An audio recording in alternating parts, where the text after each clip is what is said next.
Every year, thousands of files are tucked away into gray metal cabinets, labeled unsolved. They represent the stories that stopped mid-sentence.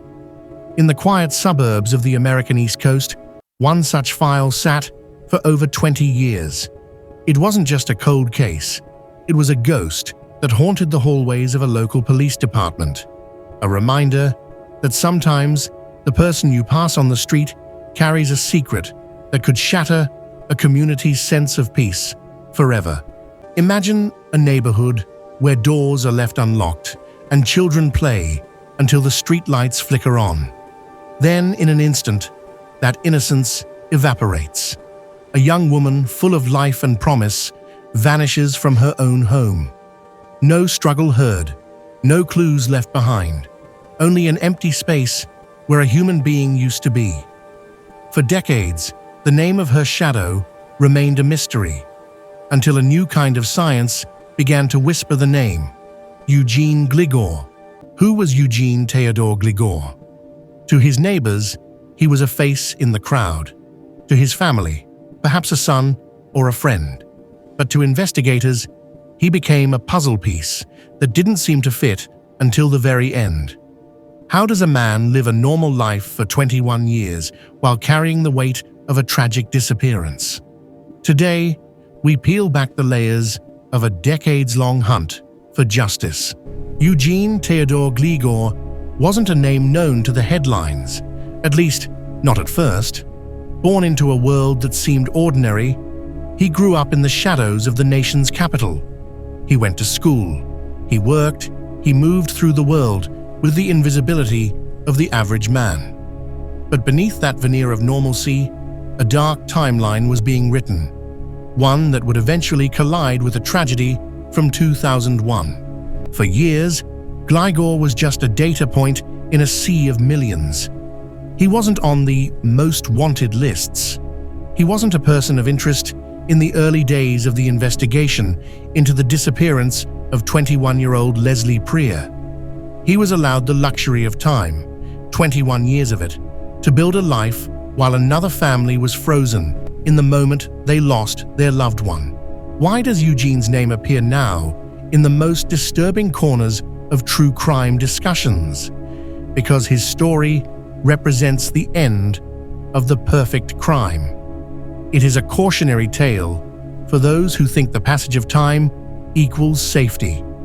The secrets Gligor kept were not buried deep enough, and the path he walked in 2001 was about to be retraced by a new generation of investigators.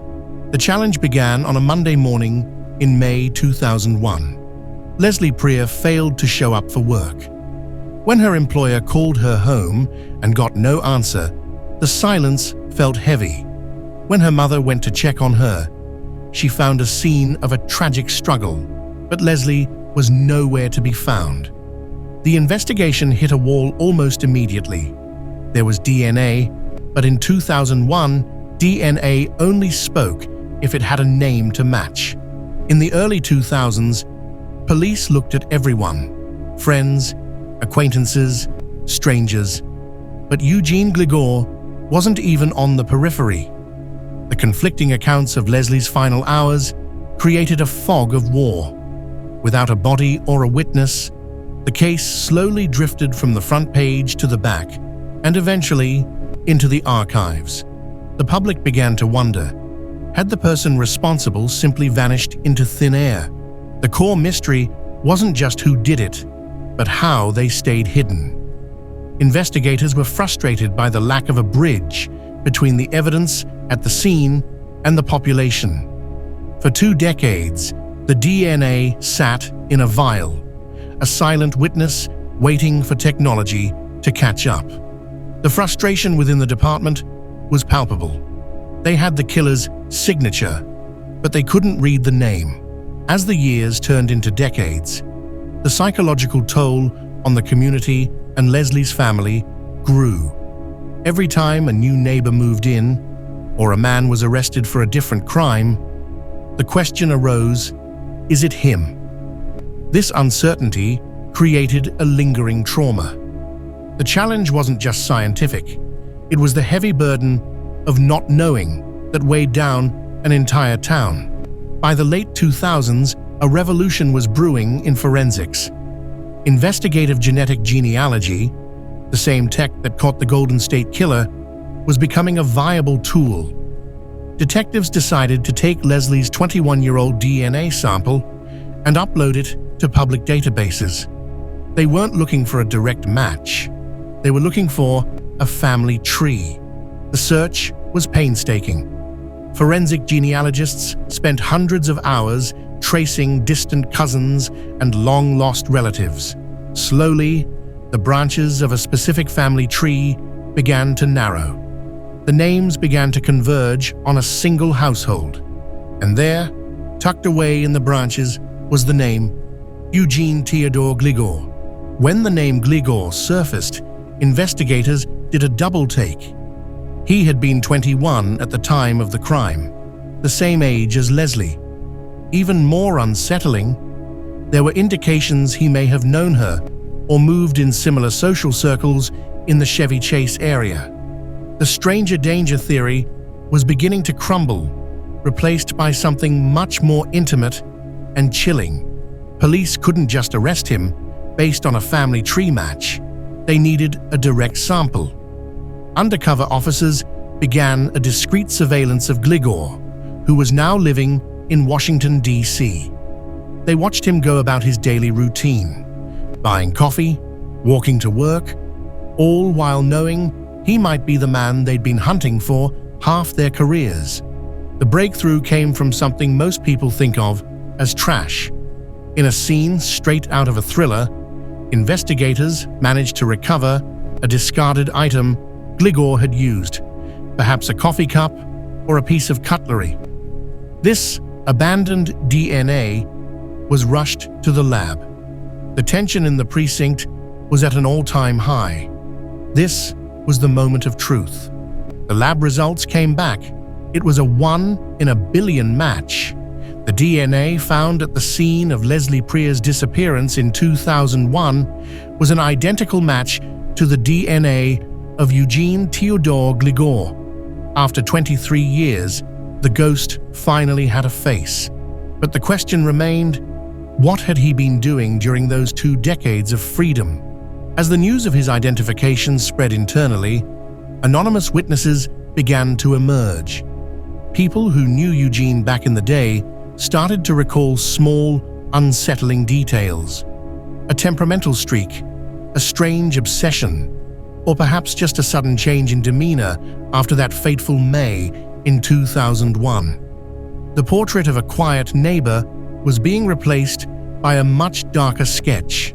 The U.S. Marshals Service Task Force moved in. Gligor was located in Washington, D.C., and taken into custody without incident. For the officers who had carried Leslie's file since they were rookies, the click of the handcuffs was the most beautiful sound they had ever heard. The man who thought he had escaped through the cracks of time was finally in the light. In the interrogation room, the atmosphere was thick. Eugene Gligor sat across from detectives who held 2 decades of questions. This was the peak of the psychological battle. He was no longer the invisible man. He was a suspect in a case that had defined a city's fear.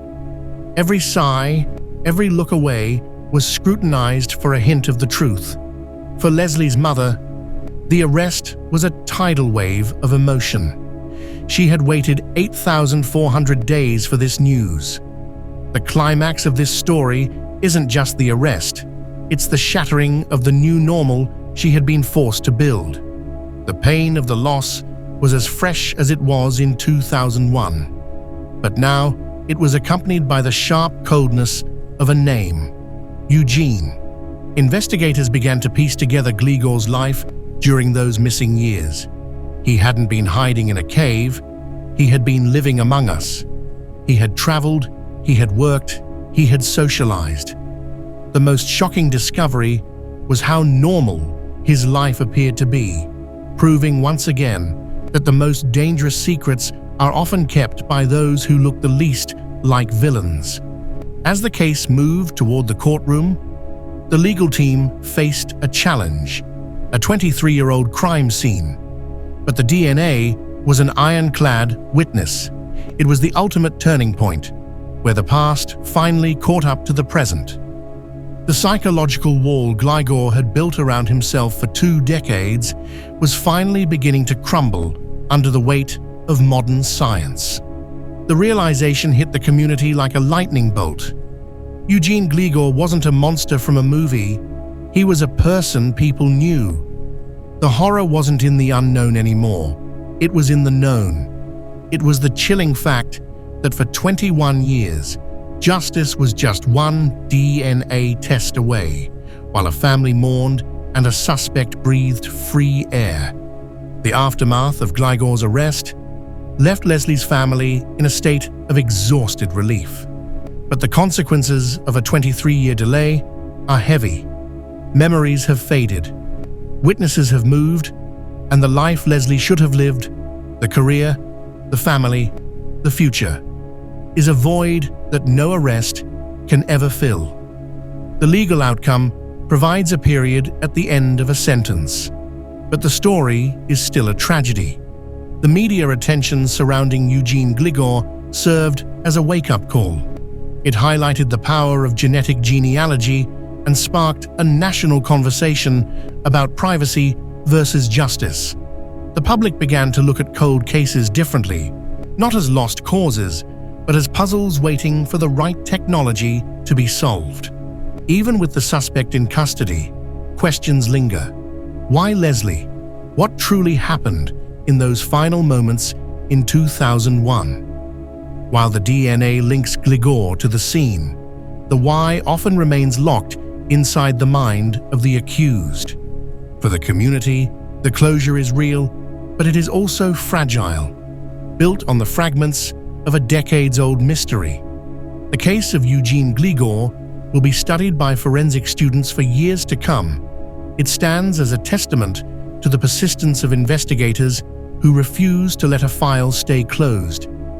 It is a reminder that in the modern age, your past is never truly behind you. Every cell we leave behind is a potential witness to our history. As we look back on the story of Eugene Teodor Gligor, we see a narrative of 2 decades of silence finally broken. Justice, it seems, does not have an expiration date. Though the wheels of the law turn slowly, they eventually grind toward the truth.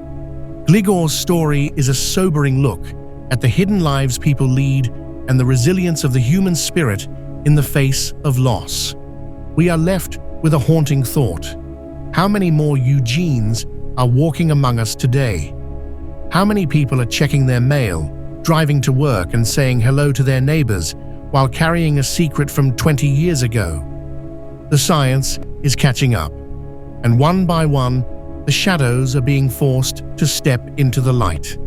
The case of Leslie Prier and Eugene Gligor reminds us that every victim deserves a name, and every crime deserves an answer. But what do you think? Does the use of genetic genealogy make you feel safer? Or does the lack of privacy concern you? Do you believe justice delayed is still justice served? Comment with your theories below and share your thoughts respectfully. If there is another cold case you want us to dive into, let us know. Your engagement helps keep these stories alive. Until next time, stay vigilant.